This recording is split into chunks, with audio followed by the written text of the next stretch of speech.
ज्ञान का प्रतिपक्ष अज्ञान है और अज्ञान की संतान अंधविश्वास है। विचार न करने वाली जनता ने अपने धार्मिक नेताओं की परंपराओं का अनुसरण किया है। उन्होंने इसलिए विश्वास किया क्योंकि उनके पिता और पूर्वज विश्वास करते थे। इस प्रकार वे उस सत्य से वंचित रह गए जो ईश्वर के धर्मों के आधार में निहित है।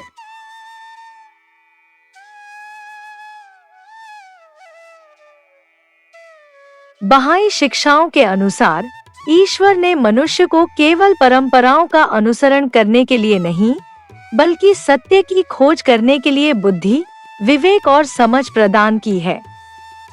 जब मनुष्य बिना सोचे समझे केवल इसलिए किसी बात को मान लेता है क्योंकि उसके पूर्वज या समाज ऐसा मानते आए हैं, तब वह सत्य की स्वतंत्र खोज से दूर हो जाता है। बहाई धर्म का एक मूल सिद्धांत है सत्य की स्वतंत्र खोज। इसका अर्थ है कि प्रत्येक व्यक्ति स्वयं अध्ययन करे, विचार करे, प्रार्थना करे और अपने विवेक से सत्य को पहचाने।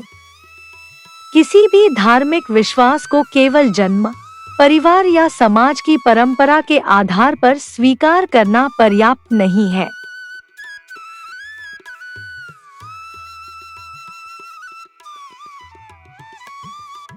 जब ज्ञान का प्रकाश हमारे जीवन में आता है, तब अज्ञान का अंधकार दूर हो जाता है और अंधविश्वास अपने आप समाप्त होने लगता है। विज्ञान और धर्म दोनों सत्य की खोज के साधन हैं। इसलिए बहाई शिक्षाएं बताती हैं कि सच्चा धर्म कभी भी ज्ञान, तर्क और विज्ञान के विरोध में नहीं हो सकता। यदि मानवता पूर्वाग्रहों और अंधानुकरण से ऊपर उठकर सत्य की खोज करेगी, तो धर्म विभाजन का नहीं, बल्कि एकता, प्रेम और शांति का माध्यम बनेगा।